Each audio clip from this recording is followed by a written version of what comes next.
ಚಿಕ್ಕಬಳ್ಳಾಪುರ ಜಿಲ್ಲೆಯಲ್ಲೂ ಹೋಟೆಲ್ ಮಾಲೀಕರು ಪರದಾಟ ನಡೆಸಿದ್ದಾರೆ. ಕಮರ್ಷಿಯಲ್ ಸಿಲಿಂಡರ್ ಸಿಗದೆ ಹೋಟೆಲ್ ಸಿಬ್ಬಂದಿ ಹೈರಾಣಾಗಿದ್ದಾರೆ.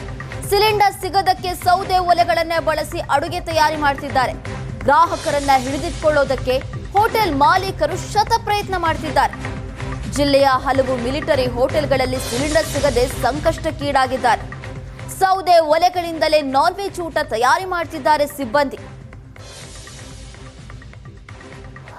ಇಸ್ರೇಲ್ ಹಾಗೂ ಇರಾನ್ ನಡುವಿನ ಯುದ್ಧದಿಂದಾಗಿ ಇಡೀ ದೇಶಾದ್ಯಂತ ಈಗ ಸಿಲಿಂಡರ್ಗಳ ಸಮಸ್ಯೆ ಎದ್ದು ಕಾಣ್ತಿದೆ. ಈ ನಿಟ್ಟಿನಲ್ಲಿ ಹೋಟೆಲ್ಗಳಲ್ಲಿ ಸಾಕಷ್ಟು ಸಮಸ್ಯೆ ಉದ್ಭವಗೊಂಡಿರುವಂಥದ್ದು. ಅಂದರೆ ಕಮರ್ಷಿಯಲ್ ಸಿಲಿಂಡರ್ಗಳ ಸಮಸ್ಯೆ ಈಗ ಸಾಕಷ್ಟು ದಿನಗಳಿಂದ ತಲೆದೋರಿದೆ. ಹೀಗಾಗಿ ಹೋಟೆಲ್ಗಳ ಮೇಲೆ ಇದು ಸಾಕಷ್ಟು ದೊಡ್ಡ ಹೊಡೆತ ಬೀಳಿದೆ ಅಂತಲೇ ಕೇಳ್ಬೋದು. ಈ ನಿಟ್ಟಿನಲ್ಲಿ ಈಗ ಹೋಟೆಲ್ನ ಮಾಲೀಕರೆಲ್ಲ ಸೌದೆಗಳಲ್ಲಿ ಅಡುಗೆಗಳನ್ನು ಮಾಡೋದಕ್ಕೆ ಮುಂದಾಗಿರುವಂಥದ್ದು. ಬೇರೆ ವಿಧಿಯೇ ಇಲ್ಲ. ಯಾಕಂದರೆ ಕಮರ್ಷಿಯಲ್ ಸಿಲಿಂಡರ್ಗಳು ನಿರೀಕ್ಷೆ ಪ್ರಮಾಣಕ್ಕಿಂತ ಅಂದರೆ ಈಗ ಮೊದಲು ಸಿಕ್ಕದಂಗೆ ಯಾವುದೇ ಕಾರಣಕ್ಕೂ ಸಿಗ್ತಾ ಇಲ್ಲ. ಈ ನಿಟ್ಟಿನಲ್ಲಿ ಹೋಟೆಲ್ ಮಾಲೀಕರು ಸಾಕಷ್ಟು ಪರದಾಡುವಂತಾಗಿದೆ.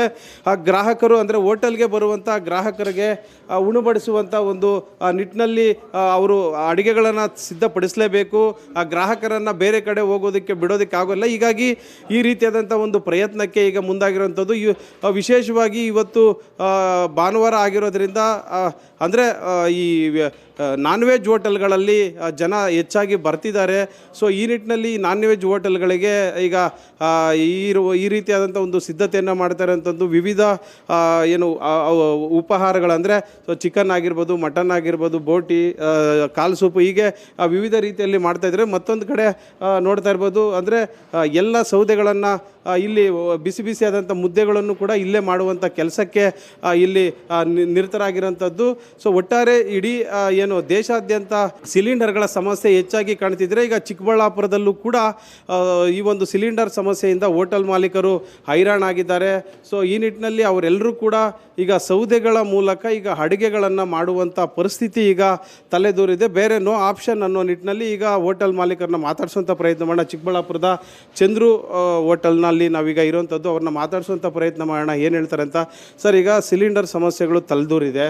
ಸೊ ಯಾವ ರೀತಿ ಕಷ್ಟ ಆಗ್ತಿದೆ? ಈಗ ನೀವು ಯಾಕೆ ಅಡುಗೆ ಅಂದರೆ ಕಟ್ಟಿಗೆಗಳಿಗೆ ಮೊರೆ ಹೋಗಿದ್ದೀರಾ? ಸರ್, ಎಲ್ಲ ಕಸ್ಟಮರ್ಸ್ ಎಲ್ಲ ಬರ್ತಾ ಇರ್ತಾರೆ. ಸೊ ಇದರಿಂದ ಫೇಮಸ್ ಹೋಟೆಲ್ ಬೇರೆ. ಸೊ ಅದರಿಂದ ಸೌದೆಗಳು ಹೋಗ್ತಾ ಇದ್ದೀವಿ. ಸಿಲಿಂಡರ್ಗಳು ಅಭಾವ ಜಾಸ್ತಿ ಆಗಿದೆ ಅದರಿಂದಾಗಿ. ಅಂದರೆ ಈಗ ಕಮರ್ಷಿಯಲ್ ಸಿಲಿಂಡ್ರುಗಳು ಮೊದಲು ಯಾವ ರೀತಿ ಸಿಗ್ತಿತ್ತು, ಇವಾಗ ಎಷ್ಟು ಕಷ್ಟ ಆಗ್ತಿದೆ? ಮೊದಲು ಯಥೇಚ್ಛವಾಗಿ ಬರ್ತಾ ಇತ್ತು, ಇವಾಗ ಬರ್ತಾ ಇಲ್ಲ ಸರ್. ಇವಾಗ ತುಂಬ ಅಭಾವ ಆಗ್ತಾಯಿದೆ. ದಿನಕ್ಕೆಲ್ಲ ಒಂದು ಸಿಲಿಂಡರ್ ಸಿಕ್ಕಿದ್ರೆ ಹೆಚ್ಚಾಗ್ತಾ ಇದೆ. ಅದೇ ಥರ ಒಂದು ಫ್ರೈ ಐಟಮ್ಸ್ ಎಲ್ಲ ಆದಷ್ಟು ಇಲ್ಲೇ ಮಾಡ್ಕೊಳ್ತಾ ಇದ್ದೀವಿ ನಾವು. ಒಂದೊಂದು ಪ್ಲೇಟ್ ಮಾಡಬೇಕಾಗುತ್ತೆ. ಅಂಥ ಟೈಮ್ನಲ್ಲೆಲ್ಲ ಗ್ಯಾಸ್ ನೆಸಿಟಿ ಇದ್ದೇ ಇರುತ್ತೆ. ಅಂಥ ಟೈಮ್ನಲ್ಲಿ 1 ಸಿಲಿಂಡರ್ 2 ಸಿಲಿಂಡರ್ ಬ್ಯಾಲೆನ್ಸ್ ಮಾಡ್ಕೊಂಡು ಹೋಗ್ತಾ ಇದ್ದೀವಿ. ಅಂದರೆ ಈಗ ನಿಮಗೆ ಒಂದು ದಿನಕ್ಕೆ ಎಷ್ಟು ಸಿಲಿಂಡರ್ಗಳ ಅವಶ್ಯಕತೆ ಇತ್ತು? ಸೊ ಈಗ ಎಷ್ಟು ಸಮಸ್ಯೆ ಆಗ್ತಿದೆ? ಅವಶ್ಯಕತೆ ಅಂದರೆ ಒಂದು 4 ರಿಂದ 5 ಸಿಲಿಂಡರ್ ಬೇಕಾಗಿತ್ತು ಭಾನುವಾರ ಆದರೆ. ಇನ್ನು ನಾರ್ಮಲ್ ಡೇಸಲ್ಲೆಲ್ಲ 3.5 ಸಿಲಿಂಡರ್ ಆದರೆ ನಮ್ಗೆ ಸಾಕಾಗ್ತಾಯಿತ್ತು.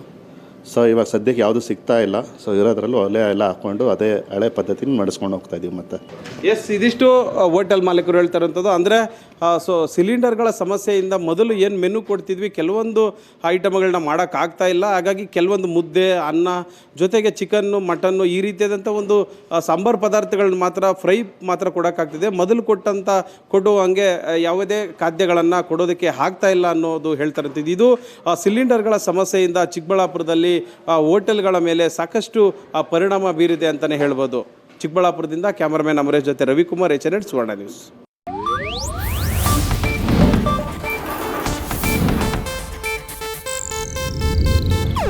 ಇದು ಏಷ್ಯಾನೆಟ್ ನ್ಯೂಸ್ ನೆಟ್ವರ್ಕ್ ಪ್ರಸ್ತುತಿ.